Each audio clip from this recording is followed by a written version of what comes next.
Partagez vos observations avec Benoît Dutrisac par courriel. dutrisac@commercialcube.radio. Rendez-vous, c'est tout ce qu'il vous reste à faire. Rendez-vous! Des appels au génocide! Ils sont tombés sur la tête. Vous n'aurez pas mon 100 millions de dollars. Cruel, horrible, inhumain. Qu'est-ce que c'est que ça? Un politologue pas comme les autres. Loïc Tassé. Loïc, bonjour.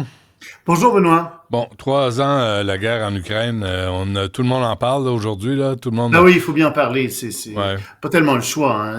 Mais d'abord, ils se battent pour nous, il faut le dire aussi. Ils se battent pour défendre la démocratie. Ils se battent contre la Russie qui les a envahis, n'en déplaise à M. Trump. Puis ça a commencé, en fait, on le sait tous, en 2014, avec la prise de la Crimée, puis ensuite avec la prise du Donbass. Puis ils ont résisté envers et contre tous. On pensait que la Russie ne ferait qu'une bouchée de l'Ukraine. Et finalement, ben non, la Russie a envahi 20% de l'Ukraine, ce qui est énorme, mais elle n'a pas pris toute l'Ukraine, fort heureusement. Et donc, on se retrouve aujourd'hui avec ce triste anniversaire des Ukrainiens qui ont versé, je t'entendais donner des chiffres, qui ont eu presque 50 000 morts, puis des blessés, etc., Ouais.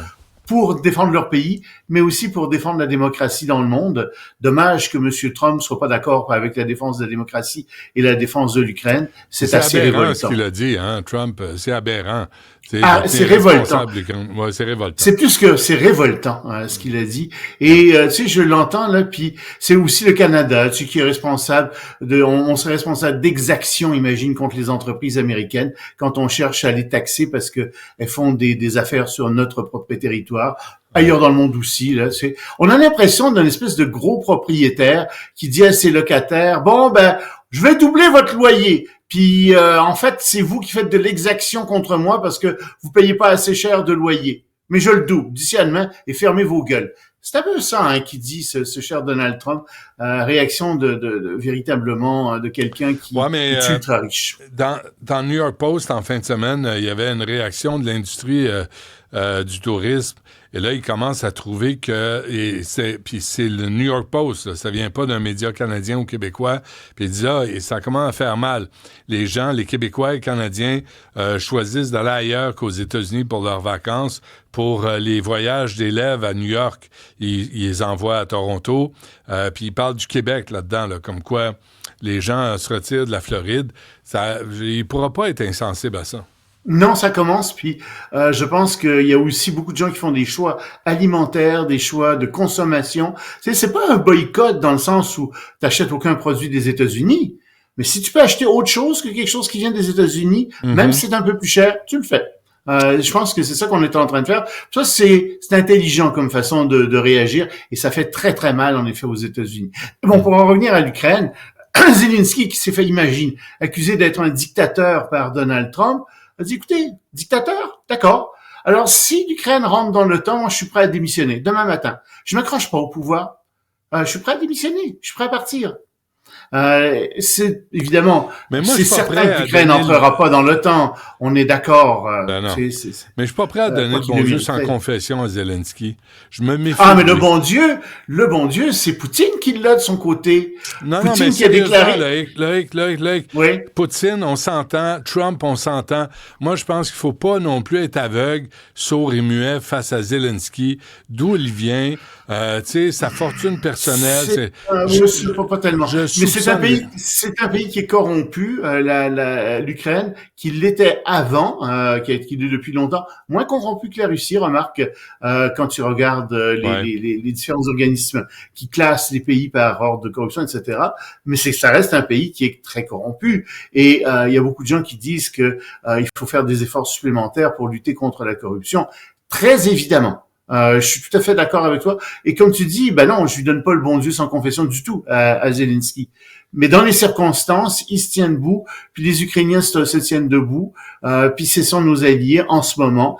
C'est sûr qu'ils sont pas parfaits, loin de là, mais au moins ils ont commencé à essayer d'éradiquer la corruption. Ça fait longtemps qu'ils essaient de le faire, puis ils le font de mieux en mieux. Puis au moins ils ont commencé à marcher vers la démocratie.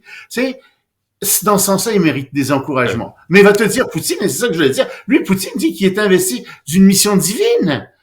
Il a déclaré ça, que lui et son armée avaient une mission divine, c'était défendre la Russie. Et donc, Poutine dit, on va continuer à renforcer l'armée. on va continuer à construire notre armée.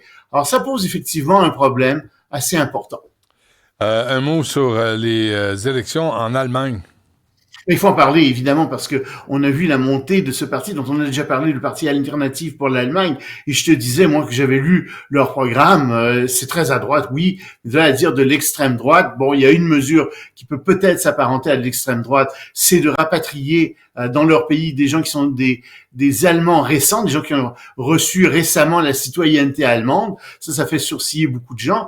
Mais il y a un problème quand même très, très réel d'immigration en Allemagne. Le nombre de musulmans a doublé en 25 ans. Ils sont rendus 7-8%. Puis d'après le Pew Center, qui est un centre de recherche américain, qui est extrêmement neutre, d'ici 25 ans, il risque d'y en avoir 20% des musulmans. Puis le problème, c'est qu'ils s'intègrent de moins en moins à la société allemande, qui forment des ghettos, qui forment des quartiers où ils font régner la charia et où le droit allemand n'entre pas. Ça pose un problème. Et le refus des autres partis de parler de ça, de parler de ces problèmes d'assimilation, ça fait en sorte que la population tranquillement se tourne vers des partis qui sont beaucoup plus extrémistes, qui en parlent de ça, des problèmes d'immigration. Mais moi, je suis pas du tout d'accord avec le parti pour l'Allemagne, l'alternative pour l'Allemagne, pour bien d'autres choses. Ils sont pro-russes, ils sont anti-européens.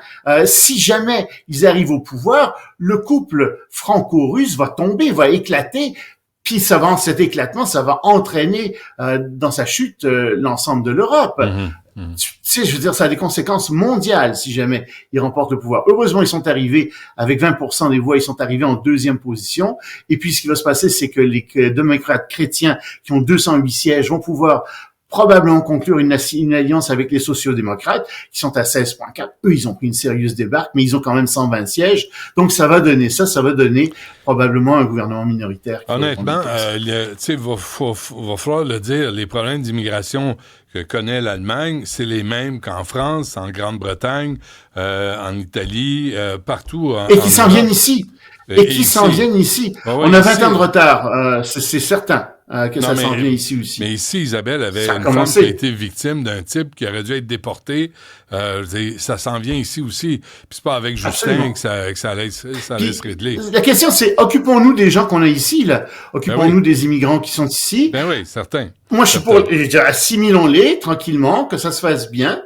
Mais par contre, il faut pas se voiler la face. On peut pas recevoir massivement des immigrants puis s'imaginer que ça va être sans conséquence. Et surtout sur les logements. Et ceux qui viennent faire du trouble ici, on n'a pas à tolérer ça. Tu sais, on n'a pas à tolérer 2 fois, 3 fois, 4 fois. C'est une fois dehors. Tu retournes chez vous. Non, mais il y a plus que ça. Il y a une question de religion aussi là-dedans. Il y a une question dont on ne veut pas parler, qui est la question de la religion. Puis la maudite liberté de religion, ça pose des problèmes quand tu viens imposer ici une façon de vivre qui va complètement contre notre façon de vivre. Tu sais, si on n'a pas de paix, si on n'a pas de guerre ici, si on s'entend bien, c'est aussi parce qu'on traite les gens décemment. Puis il y a des valeurs religieuses, parfois, qui sont des valeurs qui sont autres, figure-toi. On n'est pas fondamentalistes religieux. On n'est pas des fondamentalistes religieux. OK. Rapidement sur les États-Unis, Elon Musk, rapidement, s'il te plaît. Elon Musk, rapidement...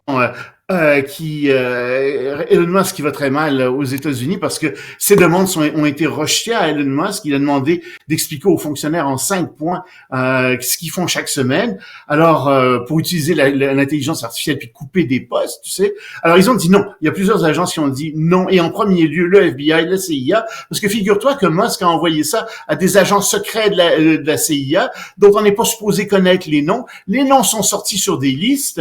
Puis là, ces agents-là disent, ils sont compromis, ils sont brûlés. Alors, ces agences de la CIA, du FBI, le Pentagone a dit, ne répondez pas aux questions de Musk. Il n'y a pas à vous poser ces questions-là. Donc, il y a une certaine résistance. Parfait. Non, c'est pas fort de la part de Musk. On se reparle demain.